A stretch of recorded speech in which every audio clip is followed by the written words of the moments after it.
Bien, bonjour tout le monde. Bienvenue à cette autre édition de Conseils de vie et de Fantasy avec Simon et Danny. Comment ça va, Danny? Ça va-tu bien? Ça va très bien, toi? Oui, ça va très bien. Merci. Oui, ça va très bien, toi? On a eu une première semaine assez rocambolesque dans le monde de la NFL. On a eu un Il s'est excellent absolument match. rien passé. On a eu des bons matchs le jeudi soir, bons matchs le vendredi soir. Un match incroyable le dimanche soir entre les Ravens et les Bills. Et ce que je calcule être une très bonne fin de match, une très bonne deuxième demi lors du Monday Night entre les Bears et les Vikings. Ce que tu appelles une bonne fin de match, moi j'appelle ça un triste retour à la réalité pour les fans des Bears. Voilà. Il galopait en première demi, ces fans des Bears. Non, un ours, ça galope pas. Disons que ça courait justement par là, en première demi. Oui. Mais le réveil du carrière J.J. McCarthy des Vikings a transformé la fin de match.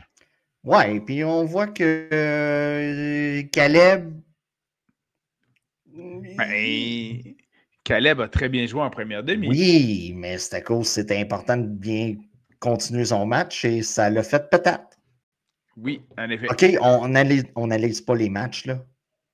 Mais première série de la deuxième demi, 3 passes non complétées, c'était fini.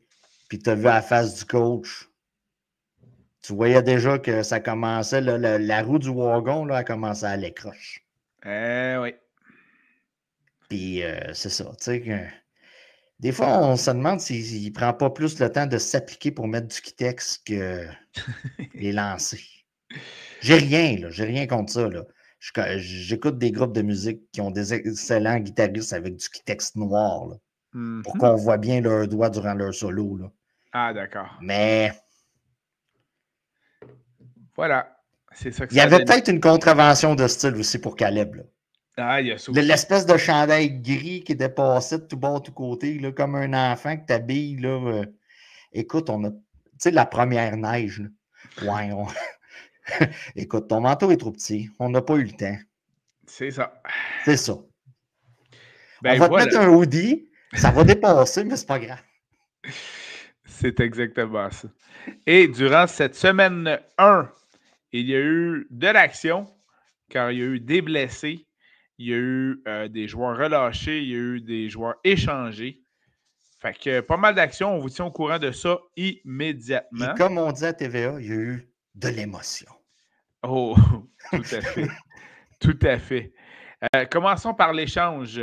Alors, les Jaguars de Jacksonville ont décidé d'échanger le porteur de ballon Tank Bigsby aux Eagles de Philadelphie. Oui. Eh bien. Et ils ont donc promoté le porteur de ballon Bishul Tuten comme porteur de ballon numéro 2 avec Jacksonville. Vous avez le nom d'ici du handcuff pour Travis Etienne. On va se le dire en toute honnêteté, en début de saison, dans l'entre-saison, on n'avait aucune idée vraiment qui allait avoir la pôle entre Etienne et Bixby. Et ça, maintenant, on a comme eu notre réponse. C'était clair, net et précis. En plus de ça, on a carrément échangé le second. On s'est dit, regarde, tout c'est fini.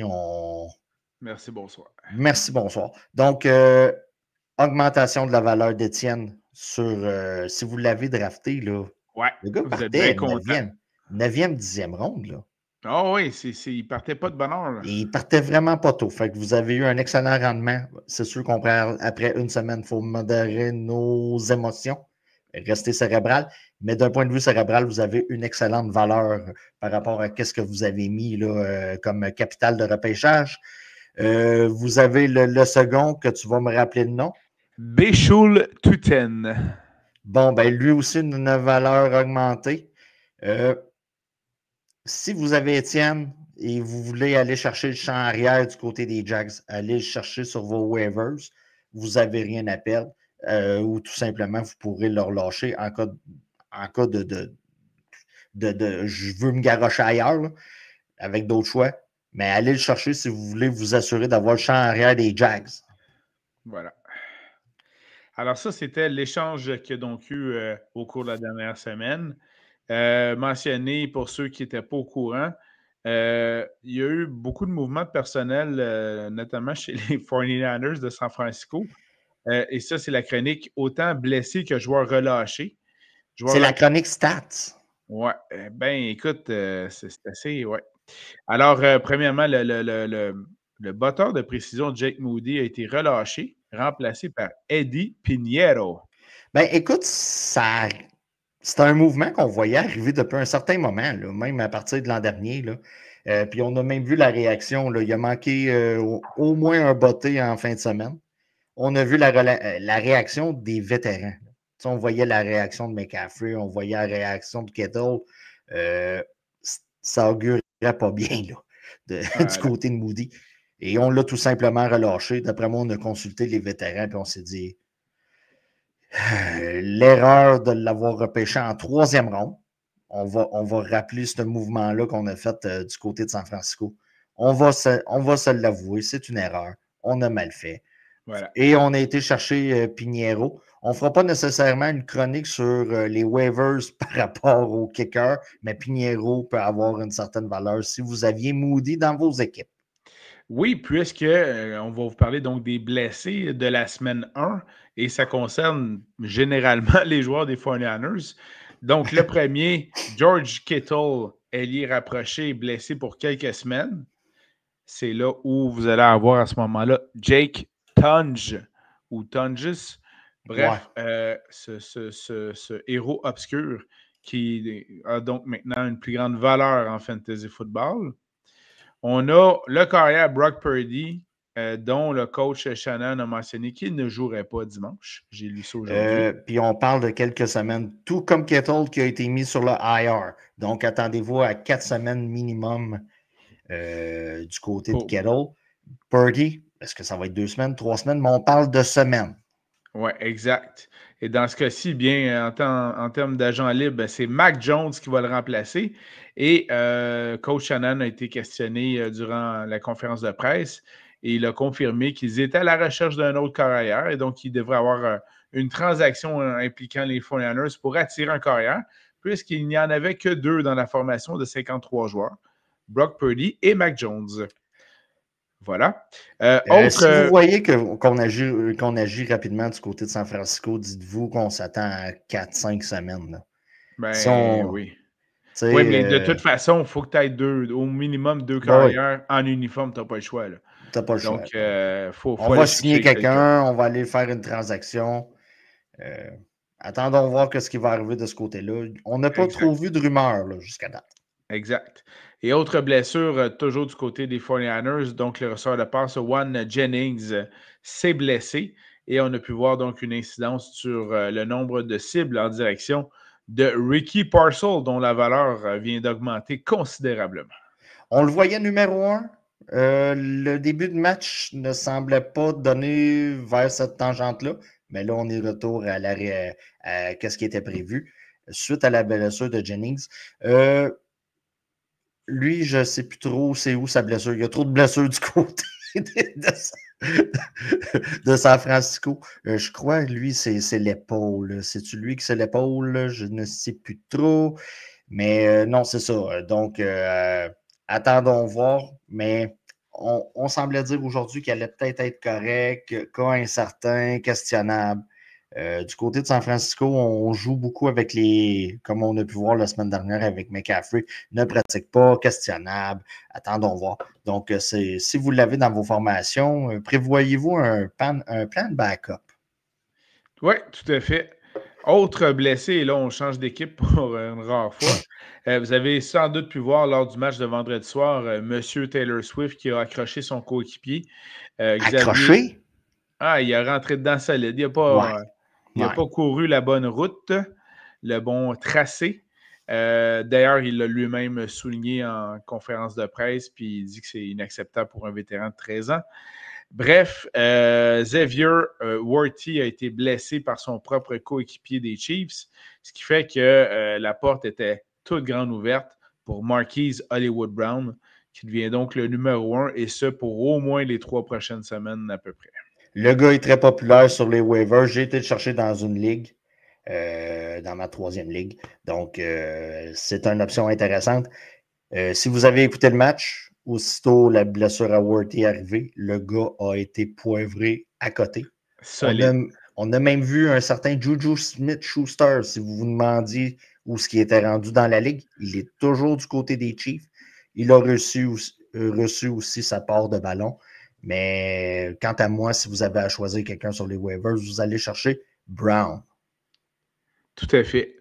Puis, d'ailleurs, à ce niveau-là, juste en termes de passes tentées, Hollywood Brown a eu 14 passes tentées en sa direction durant le match, suivi de Juju avec 5, Travis Kelce et Tyquan Thornton à 4, puis Isaiah Pacheco à 3. Donc, quand tu dis poivré, ton terme était tout à fait juste. Voilà. Le volume était à point. On aime, moi et Simon, le volume. Voilà. Alors, voilà. Est-ce que tu as d'autres joueurs blessés de ton côté qui sont d'importance en termes de fantasy football? Rapidement comme ça, c'est pas mal ça. On va se le dire, là. Pas de grandes blessures du côté des running backs, ce qui est très rare après c'est franchement impressionné. Là. Honnêtement, c'est ça. Je révisais tantôt mes affaires, puis j'étais comme... Il n'y a pas de blessure du côté des running backs. Et non, il n'y a pas de blessure importante du côté des running backs. On a des petits bobos ici et là, mais c'est la nature du sport. Donc, voilà, en plein ça. Sinon, du côté des agents libres qui sont disponibles pour la semaine 2, j'y vais ou tu y vas? Je te propose de m'en donner une coupe, puis je compléterai par la suite. OK. Rapidement, poste de corps arrière. Aaron Rodgers. Oui, ben oui. Le gars a retrouvé la forme. Le gars est disponible. Je n'ai pas de pourcentage, mais le gars est disponible. Donc, s'il continue à performer comme il a performé contre les Jets, il peut être très intéressant sur les waivers. Daniel Jones. C'est en passant 1% pour Aaron Rodgers. Donc, il n'y a pas grand monde qui ne l'ont pas pris. Mais parlant d'1%, Daniel Jones. Tous ceux qui l'ont pris sont agréablement surpris. Oui, Daniel Jones. Oui. OK. C'est assez incroyable, hein? Assez incroyable. Est-ce que c'est Miami qui est vraiment mauvais? Ou c'est Daniel Jones qui a réussi à trouver un club? Troisième réponse. J'ai regardé... Toutes ces réponses? Non, j'ai regardé quelques séquences. La ligne offensive des Colts est incroyable. Bon, ben donc, on a une situation parfaite pour Daniel Jones. Voilà. Il a enfin une bonne ligne offensive. C'est ça pourquoi, dans une ligue, celle à Mike, entre autres, je suis allé chercher Daniel Jones. Parce que ses stats, là, oui, je sais que c'est Daniel Jones, là, mais quand tu compares ses stats, par exemple, à un Trevor Lawrence, il y avait des meilleurs stats. Tu comparais à d'autres corps qui sont supposés être l'avenir de leur concession, il y avait des meilleurs stats qu'eux autres. Mais là, il va jouer, et on l'a vu au premier match, avec une vraie ligne offensive. Puis là, j'ai hâte de voir ce qu'il va pouvoir faire en semaine 2. Michael Penix Jr. Woo! Sexy pick, I like it! Vous avez Penix, vous avez Geno Smith qui a quand même une certaine valeur, surtout avec le match-up quand même de cette semaine. Ensuite de ça, bon, OK. Du côté des Giants de New York, je ne sais pas combien de temps qu'on va tolérer l'espèce de mélodrame avec Russell Wilson comme corps arrière partant. J'ai lu quelque chose aujourd'hui, et donc selon cette source, ça se pourrait que ça se termine en semaine 2. OK, parce qu'il a été confirmé comme corps arrière partant en semaine 2. Et là, il faut regarder le depth chart des Giants parce qu'il y a une occasion quand même. On a Malik Neighbors qui est capable d'attraper le ballon. Et le corps arrière qui va le feeder indirectement va avoir une certaine valeur. Donc, on a Jackson Dart. Mais juste avant, dans la hiérarchie, on a un certain... Non? Non. C'est pour ça que je voulais. Tu voulais disais de vérifier le depth chart. Ouais? Russell Wilson est encore premier, mais maintenant, le deuxième sur le OK. depth chart, c'est Jackson Dart, qui vient donc de devancer Jameis Winston. OK. Est-ce que Jameis pourrait être un gars que San Francisco pourrait s'informer? Et voilà, c'est OK. exactement ça. Bon. C'est exactement ça. Donc, écoutez, si vous avez un spot de libre, misez plutôt sur Dart, soyons honnêtes, là, la jeunesse et tout ça. Donc, c'est pas mal les gars à surveiller comme corps arrière. Est-ce que tu avais d'autres noms, toi, de ton côté? Non, ça complète le tout pour les carrières. Allons-y du côté des porteurs de ballon. Je tiens d'emblée à mentionner un seul. Je te laisse continuer par la suite. Oui. Je tiens juste à mentionner que Dylan Sampson a été confirmé comme porteur de ballon numéro 1 dans le nouveau depth chart des Browns de Cleveland. Donc, fort intéressant. Je salue Mike qui a eu le flair de le sélectionner alors qu'un de ses compatriotes a plutôt repêché Jerome Ford. Ouais. Donc, Dylan Simpson a été confirmé comme porteur de ballon numéro 1 chez les Browns de Cleveland. Donc, sur les agents libres, ça fait quelqu'un de fort intéressant, mais il n'est pas disponible dans beaucoup de ligues parce que plusieurs personnes avaient vu ça venir. Si vous avez repêché Jerome Ford, vous pouvez maintenant le relâcher, quant à moi. Là. D'accord, merci, je le prends en considération. Surveillez du côté, plus qu'on parle de Cleveland, de Christian Jenkins, running back qu'on a repêché au dernier repêchage, a rencontré la NFL, a signé son contrat. On est en attente. Semaine 2, on risque d'être short. Mais à partir de semaine 3, attendez-vous à commencer à le voir être utilisé par les Browns de Cleveland. Donc, je tiens à souligner que Quinton Jenkins est déjà troisième sur le depth chart, tout juste derrière Jerome Ford, pour se compléter ce que tu mentionnes. Donc, effectivement, ça ne devrait pas prendre 3 semaines qui va devancer Jerome Ford assez rapidement. mais ça, c'est un move sur le long terme. Parce que, soyons honnêtes, vous avez utilisé la stratégie du zéro running back. Puis vous êtes dit semaine 1, je vais faire des moves, puis je vais. Non, c'est pas votre semaine. C'est vraiment pas votre semaine. Il n'y a pas grand-chose. Vous avez Samson, comme Simon a mentionné. À part ça, honnêtement, c'est plutôt mince. Vous avez Trey Benson du côté d'Arizona. Il a eu quand même eu sa petite part d'utilisation en complément de corner. Oli Gordon. Acham du côté de Miami, la santé, c'est plutôt précaire. Donc, si vous voulez vous handcuffer ou si vous voulez devancer le trafic de ce côté-là, allez du côté de Miami avec Gordon le second. Mais à part ça, c'est très, très, très mince sur les waivers côté running back. Est-ce que tu avais d'autres noms? Non, ça va de ce côté-là. Allons-y du côté des alliés, pas des alliés, mais pardon, les receveurs de passe. Ça, c'est pas mal plus vaste. Oui, il y a beaucoup plus de choix. D'ailleurs, c'est à peine si ils n'ont pas mis sur les agents libres la plupart des receveurs de passe des Chargers de Los Angeles. Donc, surveillez Keenan Allen, Quinton Johnston, qui s'est trouvé des mains. Si vous avez un corps arrière de concession que vous trouvez que ça va plutôt moyen, OK? Il faut que votre corps arrière rencontre une influenceuse avec une shape. OK? Parce que mon boy, Justin Herbert, depuis sa fréquentation avec, on va l'appeler Madison Beer. Oui, c'est vraiment exactement son nom. C'est vrai. Oui. OK, ce gars-là se met à garrocher la balle comme personne. Donc, si vous avez un corps arrière, que c'est long. Caleb Williams, on parlait tantôt. Caleb doit trouver sa bière. Sa bière. Il doit trouver sa bière. Donc, du côté des wide receivers, je lâche des noms très rapidement.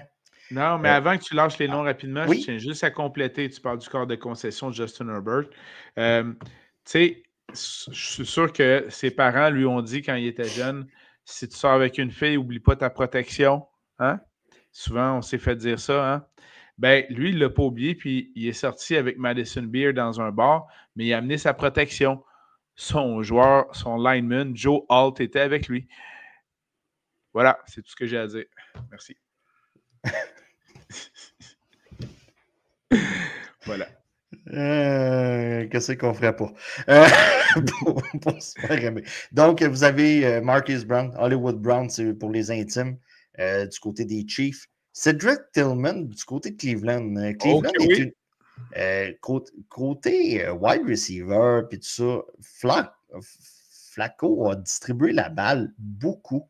Pas mal à gauche et à droite. 8 passes tentées en direction de Tillman, le même nombre que Jerry Jeudy.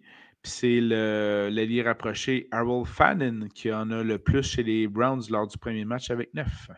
Bon, on a parlé de Quentin Johnston qui s'est trouvé des mains au Oui, Brésil. oui. On espère Il, qu'il va les ramener en il Amérique les du a Nord. probablement pognés au duty free un coup atterri en avion. Donc, Effectivement. mais rapidement comme ça, je veux juste porter votre attention. C'est pas sexy, mais du côté de Nouvelle-Angleterre, Keishon Bout, wide receiver, receveur de passe. Le gars a une chimie avec Drake May. Ouais. Si on recule de 2 ou 3 matchs saison derrière, on parle d'environ 8-9 passes à envoyer à sa direction. Et cette année, ça continue. Vous voulez être sneaky comme wide receiver numéro 3 avec un potentiel de wide receiver numéro 2 dans vos formations ou comme flex. Vous avez votre gars du côté de Nouvelle-Angleterre. Stephon Diggs n'a pas été vraiment un facteur. Calvin Austin, le troisième du même nom, famille d'original. Aaron Rodgers semble apprécier et lui envoie la balle. On s'occupe de DK Metcalf d'un bord, ça le libère de l'autre. Et c'en est un qui a quand même sa valeur d'un point de vue fantasy. Est-ce que tu as d'autres noms intéressants, Simon? Recevoir la passe, oui, j'en ai 2 autres. Qui ne sont pas Premièrement, des long shots, là. Keenan Allen, peut-être? non, ça, Keenan Allen, Quentin Johnson, je les avais déjà mentionnés. Mais sinon, avec le match formidable et la machine MVP qu'est Josh Allen, il faut évidemment souligner que Keon Coleman n'avait pas été repêché dans toutes les ligues, là. Non, c'est ça. Mais Puis il a quand très même été, important de faire une révision. Là. été poivré, là, 11 passes tentées en sa direction. Là, c'est assez impressionnant. Ben, c'était un match assaisonné, là, où ce que chaque équipe, on dirait, c'était tu mets ça de sel, check-moi bien aller. Ouais. Ça ressemblait Et je beaucoup à voulais, ça. et je voulais te sortir, en terminant chez les receveurs de passe, un nom à dormir debout. Oui, Eric Ayomanor, oui, receveur de passe chez les Titans du Tennessee. oui, oui, Euh, oui. Ridley a eu 8 passes tentées en cette direction, mais Ayomanor en a eu 7. Donc, à ce moment-là, on commence à parler de volume intéressant pour ça. Puis, soyons honnêtes, on va tirer de l'arrière du côté de Tennessee. Et Donc, voilà. on va avoir du volume au poste de receveur de passe du côté du Tennessee. Allons-y du côté Pas des efficace à alliés. chaque semaine. Pas efficace à chaque Non, semaine, mais mais ça peut dépanner. ça peut dépanner. Allons-y du côté des alliés rapprochés pour la semaine 2 sur les agents libres. Qui nous conseilles-tu, Danny?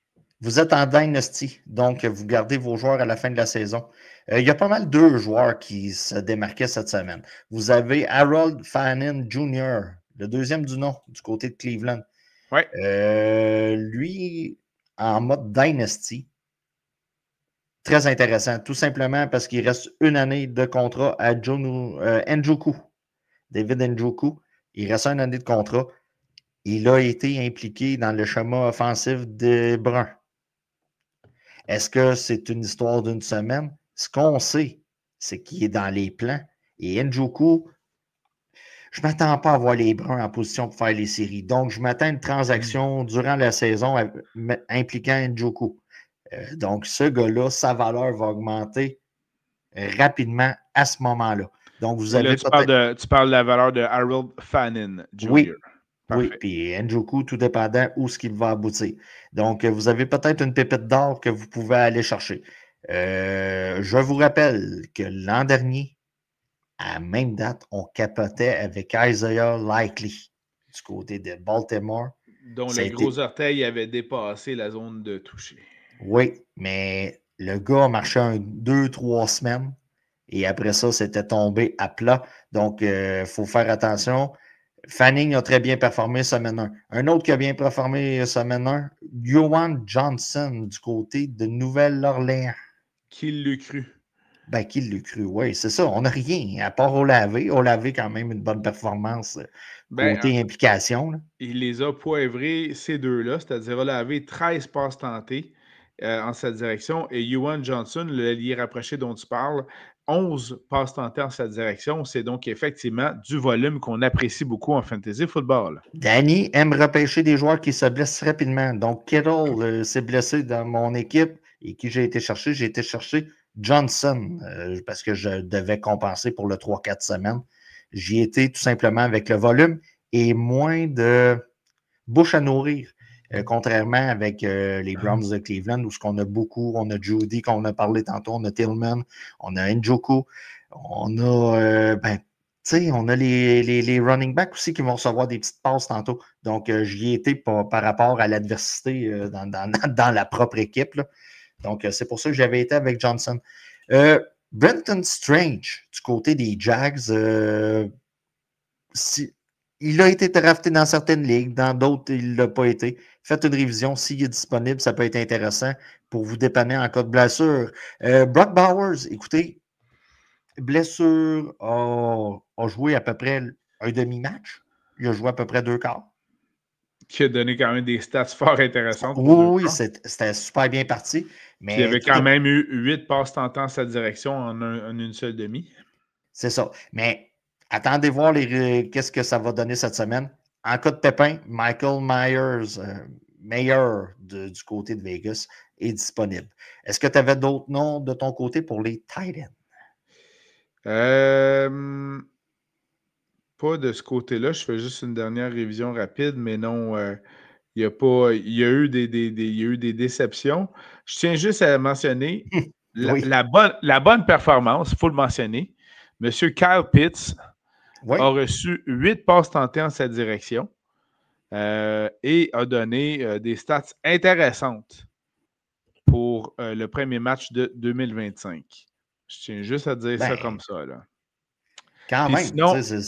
sinon, pour les agents libres, on en a parlé un peu lors des blessés, mais Jake Tunge est donc le remplaçant de George Kittle avec San Francisco. Et on s'entend, ça va être Mac Jones qui va lancer le ballon. Donc, M. Tunge risque d'être sollicité comme allié rapproché avec les 49ers. Alors Rapidement, voilà. je donne du love au kicker pour les waivers. Ah ouais, vas-y fort. Oui, rapidement. Spencer Shredder du côté de Indianapolis. C'en est un que sa Hein, je t'en valeur va. avais-tu parlé? Je t'en avais-tu Ouais. parlé? Yeah! Ben, écoute, si on est rendu avec une attaque intéressante du côté d'Indianapolis, ça serait fou de ne pas aller chercher le botteur. Vous avez Cam Little, qui est quand même, soyons honnêtes, Solide il est performance.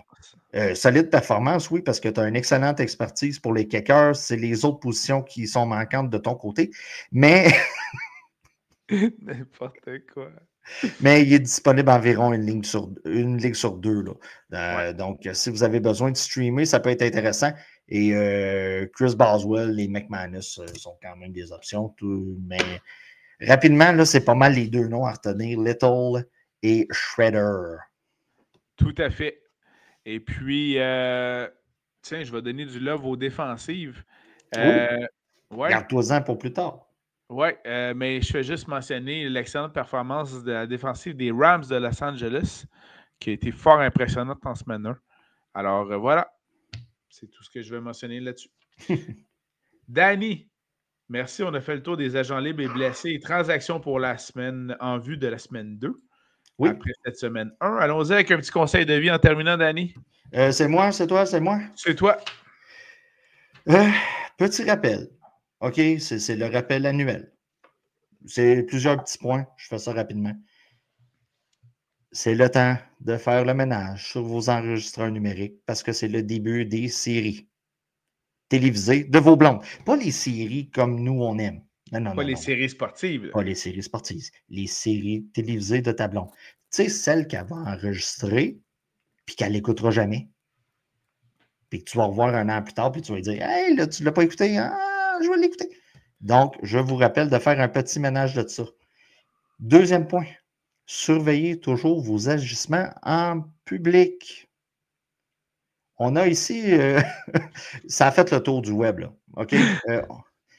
Dans un stade à Miami, un match entre les Phillies et les Un match de Marlins. baseball. Oui, bon, OK, il y a deux lois non écrites à la balle quand tu es dans le champ et que tu es spectateur. De un, tu ne fais pas chier ton voisin. Et de Mhm. deux, si tu veux avoir la balle, il faut que tu l'attrapes. Sinon, c'est un Royal Rumble. Donc, un Street C'est Fight, un Royal Rumble, c'est bien dit. un Triple Threat, c'était qui pogne la balle. On a eu un exemple. Un père a attrapé la balle que la madame a Pensez attraper. pensé à attraper. Puis elle s'est dit, ben, vu que j'ai passé proche, c'est comme ma pétanque. C'est pas comme ça que ça marche, fille. Mais la beauté de la chose, c'est que le père a attrapé la balle, avait invité son garçon pour son anniversaire au match, lui a donné la balle, a fait un câlin. En gros, le papa a fait tout ce qu'il fallait faire pour que ça se fasse une balle simple. Et la madame est venue scraper le party. Le père a comme un peu figé. J'aurais figé, moi aussi, là, soyons Oui, honnêtes, là, tu ne t'attends oui. pas à ça. Le père, sachant très bien qu'il était dans un endroit public, sachant très bien qu'il allait avoir des caméras, qu'il allait le regarder, si ce n'était pas des caméras, c'était des cellulaires, que ça allait faire le tour, il a tout simplement redonné la balle à la madame. La madame a eu de l'air folle, soyons honnêtes, parce que plusieurs images ont circulé et la madame était la méchante de la semaine. Oui, ben c'est parce que son histoire, elle, a continué parce elle s'est fait chahuter dans les estrades par la suite. Elle a distribué les doigts d'honneur à pas mal de monde. Elle a été engueulée d'autres personnes aussi qui la chahutaient. Bref, puis là, évidemment, il y a beaucoup de choses qui se sont écrites sur les médias sociaux, dont certaines qui mentionnaient qu'elle aurait perdu son emploi dans une école. Ouais, ça, là, Mais ça, mais là, faut prendre je son suis gaz pas. égal. Là. Faut On n'est prendre pas son sûr. gaz égal, mais je suis même pas sûr de la source non plus. Donc, Ouais, c'est c'est ça. pour ça que je dis au conditionnel, aurait perdu son emploi. Euh, ça va quand même assez loin là, dans ce cas-ci. C'est pas parce que tu es une jerk un soir que tu pas bon avec les enfants le reste des jours. C'est ça. Mais le beau côté de cette histoire-là, Mhm. étant viral sur Internet, les Marlins sont venus livrer un paquet cadeau des Marlins aux petits fans des Phillies. Les Phillies, voyant ça, ont fait Hey, hey, hey, il prend pour nous autres, lui. Ils ont rencontré Harrison Bader qui a frappé le circuit. Ils lui ont permis d'aller dans le vestiaire, parler avec des joueurs, autographier le bâton. Tout est bien qui finit bien. Donc, des fois, il vaut mieux céder quelque chose pour avoir plus. Et on a vu à cette occasion-là que ça donne quelque chose de bien. Et soyons honnêtes, l'image publique vaut beaucoup dans la vie. Euh, on est dans cette génération-là. Rapidement, est-ce que tu as vu passer l'histoire de la mairesse de Belleuil? T'as Non, pas vu? vas-y, OK. vas-y. Elle, là, tu as déjà été DG de municipalité, c'est pas un secret. Elle a utilisé le tarot pour s'aider dans sa sélection du prochain DG. Pourquoi pas? Pourquoi pas? Donc, vous voyez des fois, aller voter à vos élections municipales, c'est important. Ça s'en vient début novembre. Parce que, on va se le dire, des fois, vous avez de joyeux moineaux à la tête des villes. Donc, c'est un article du Journal de Montréal. Donc, je n'ai pas pris ça sur du AI déguisé en fausses nouvelles. Donc, c'est apparu dans le Journal de Montréal. Donc, Bon, ben merci. De mon côté, je tiens juste à souligner que quand tu es un parti politique au pouvoir depuis quelques années de trop, diront certains, et que ça va très mal, que tu passes devant une commission, évidemment que le vieux truc politique depuis plus de 60 ans, c'est de faire un remaniement ministériel, redonner des ministères à d'autres, puis tasser les personnes que tu donnerais un peu moins. Alors là-dessus, bonne chance à Sonia Lebel, nouvelle ministre de l'Éducation. il l'aime déjà pas. Mais Il c'est ça. il l'aime C'est ça. pas. C'est ça. Écoute, j'ai une prof à la maison, là, je peux le dire. Là. Ouais, Peu ouais. importe qui va être là, ils l'aimeront pas. Ben, c'est clair. C'est C'est clair. clair. C'est clair. Mais ça, c'est la stratégie club de hockey, club de football, puis tout ça. Les joueurs sont à chier. On change le coach. On pense que ça va les relancer. Ça ne marche jamais. Voilà. Alors, ça sent donc. Il faut juste changer de club. Ça sent donc le dernier remaniement ministériel de ce gouvernement. Voilà. Voilà. C'est dit. Hey, soyez Danny... pas entêtés, les enfants. Voilà. Danny, merci beaucoup pour ce podcast. On se retrouve au prochain podcast, les joueurs à surveiller. Pour la semaine 2, j'ai bien hâte de t'entendre à ce niveau-là. Alors, merci. Moi, j'ai drafté d'excellentes équipes. Il ne faut juste pas qu'ils se blessent. Voilà. Alors, merci à tout le monde qui a été là et on vous retrouve très bientôt pour, comme je le mentionnais, les joueurs à surveiller pour la semaine 2. Alors, bonne semaine tout le monde. À bientôt. Bye bye. Ciao, bye.